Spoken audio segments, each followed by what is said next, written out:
The winter of 1914 didn't just arrive in Flanders. It attacked. It descended on the Western Front with a biting cruelty, turning the endless sea of mud into a jagged, frozen moonscape. The earth itself seemed to have died, locking the bodies of the fallen into the gray ice of no man's land.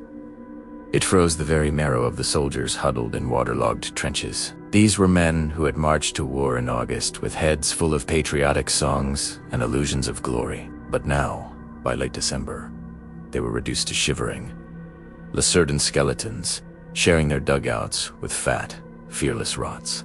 They lived in a constant, paralyzing state of dread, just waiting for the next artillery shell to turn their world to ash. Deep in the British lines near Ypres, the misery was absolute. Teenage boys lay curled in the freezing slush, clutching damp photos of mothers they feared they would never see again. Their tears turned to ice on their cheeks as they reread letters from home that smelled of lavender and fireplace. Smoke painful reminders of a world that felt a million miles away from this hell of barbed wire and machine guns. Yet, as the sun began to dip below the horizon on Christmas Eve, painting the bruised sky in shades of violet and charcoal, the atmosphere along the front began to shift. The constant, rhythmic thud of heavy guns and the sharp crack of sniper fire slowly faded away. They were replaced by a silence so profound it felt louder than the war itself. British sentries peered nervously over the sandbags, gripping their rifles with numb, frostbitten fingers. They expected a German trick,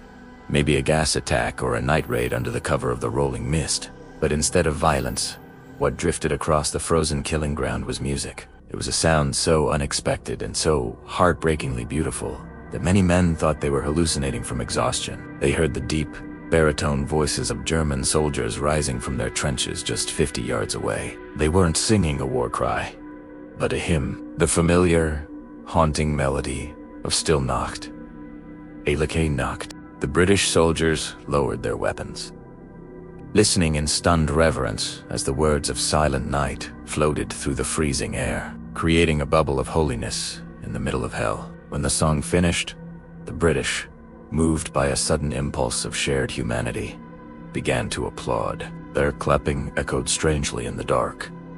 And then they began to sing back. Their voices were ragged and tired but full of spirit, unswearing with the first Noel and No Come, all the faithful. They traded carols back and forth across the line of death-like gifts. Then, the German lines suddenly began to twinkle with light, not the flash of muzzle fire, but the soft, golden glow of candles. The Germans placed hundreds of small Tannenbaumskrismas trees along the tops of their parapets. It was a reckless act of celebration that made them perfect targets. Yet not a single British finger squeezed a trigger. The sight of those fragile, flickering lights standing defiant against the overwhelming darkness of the war broke the spell of hatred completely. It dissolved the propaganda that had painted the enemy as soulless monsters. It revealed them to be what they were: lonely men, far from home, just like the boys in the khaki uniforms opposite them. And then came the shout that changed history. A rough voice called out in broken English, "You know shoot, we know shoot." A hesitant agreed came from the British side. This led to the most terrifying and beautiful moment of the entire conflict. One by one, slowly, then with gathering confidence, heads began to rise above the trenches, then shoulders, then entire bodies. Men who had been trying to slaughter each other for 5 months climbed out of the mud and began to walk unarmed into the center of no man's land. Their hands were raised, not in surrender, but in greeting. They moved tentatively across the cratered earth, waiting for the shot that would end the truce before it began. But the shot never came. Instead, the two armies collided in the middle of the frozen wasteland, not with bayonets, but with handshakes. They clutched the hands of their enemies with a desperation that spoke of a deep, starving need for connection. They looked into the faces of the men they were supposed to kill and saw only mirrors of their own misery. Fathers looking at fathers, sons looking at sons, realizing with a crushing weight of sorrow that they were all the same, all victims of a machine they couldn't control. As the moon rose higher, illuminating the frosted ground, the initial awkwardness melted away. It was replaced by a frantic, joyous exchange. Scotsmen in kilts traded tins of bully beef for German sausages and cigars. Buttons were cut off tunics, and swapped for belt buckles as souvenirs. Soldiers pulled out the most precious things.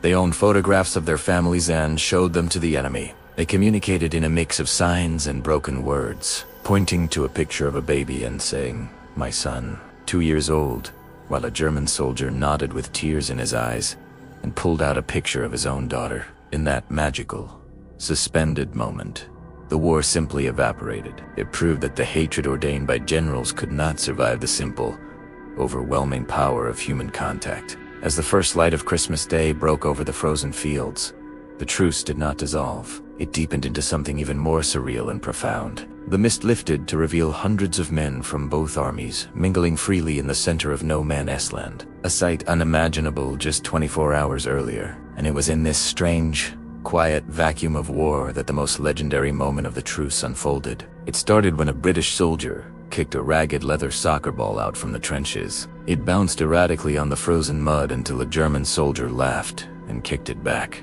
This sparked a spontaneous, sprawling game that defied every rule of military discipline. A chaotic match where coats were piled up to form goalposts. Hundreds of men chased the ball, slipping and sliding on the ice, their breath misting in the cold air as they cheered and shouted in a mix of languages. Officers stood by and watched with bemused smiles, realizing that for this one glorious hour, rank and nationality meant nothing. They were just young men playing a game they all loved, regaining a piece of the childhood that the war had stolen from them. But as the laughter echoed across the fields, a more somber reality began to take shape. The truce allowed for a duty far darker than soccer.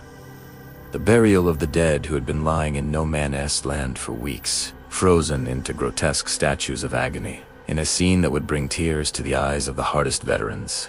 British and German soldiers began to work side by side. They passed pickaxes and shovels to one another, hacking at the rock-hard earth to dig graves, not just for their own but for each other's fallen. A shared labor of grief, where enemies became mourners together.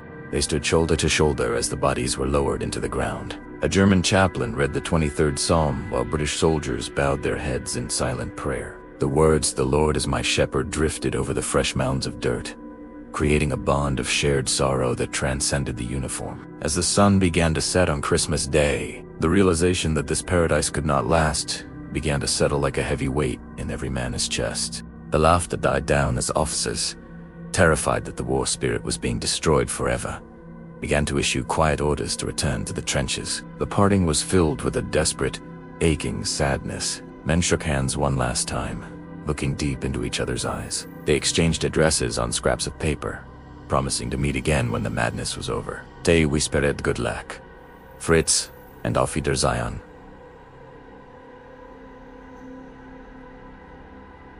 Tommy, their voices thick with emotion.